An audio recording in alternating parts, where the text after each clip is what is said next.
In this video, we're going to check out how to use ChatGPT for a very specific small task that I encountered, and this was basically to shorten an MP3 from to 59 seconds or to a certain to a short. So say you want to create a YouTube short and you want to shorten your video to 59 seconds. And I searched for an online tool actually with Google. So like something like short MP3 online or something. Yeah.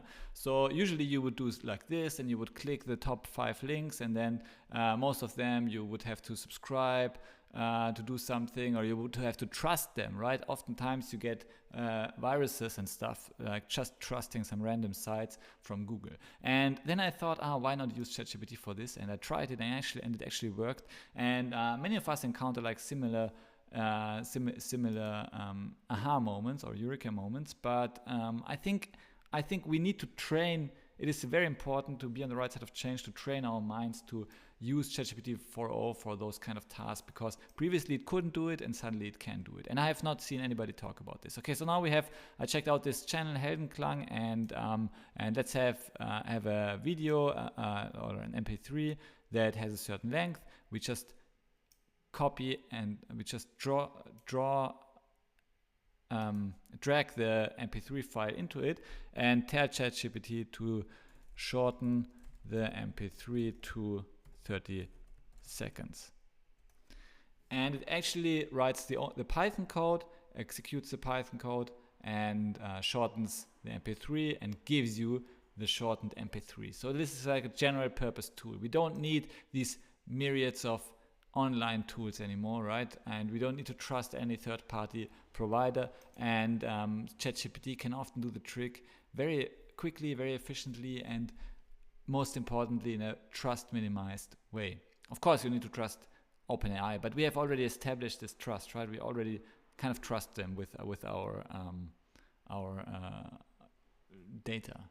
I mean, we can of course debate this, right? But I would rather trust OpenAI with my MP3 than this online mp3cut.net site, right? I don't know anything about this site.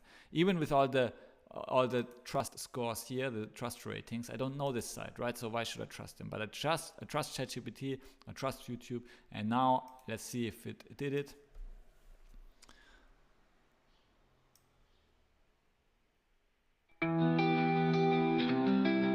Okay, sounds like 30 seconds, right?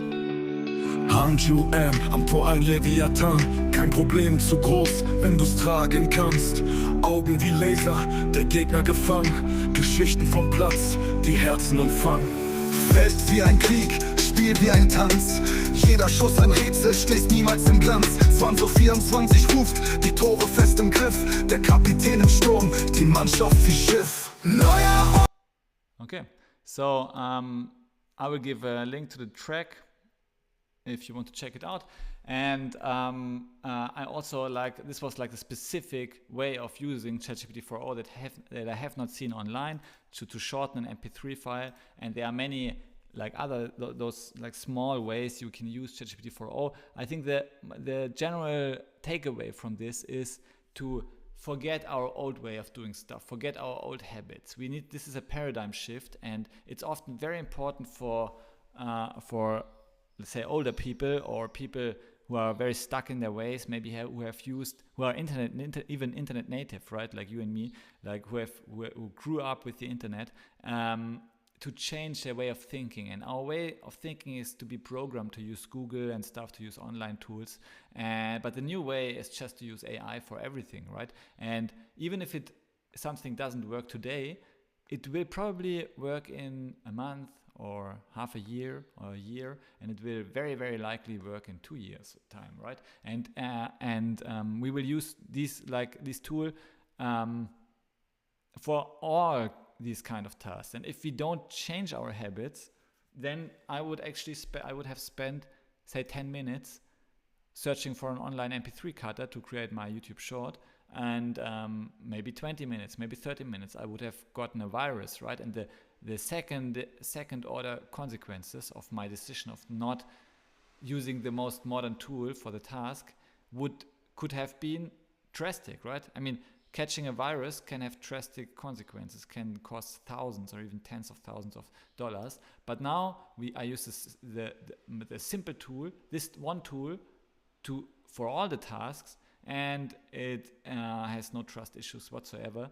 And yeah, we can even check what it used. Yeah, it used PyDub library internally. So it wrote the code for me, it executed the code for me. I just needed to give him the data and it ran it for me. And many people don't use ChatGPT-4o this way. That's why I wanted to share this video.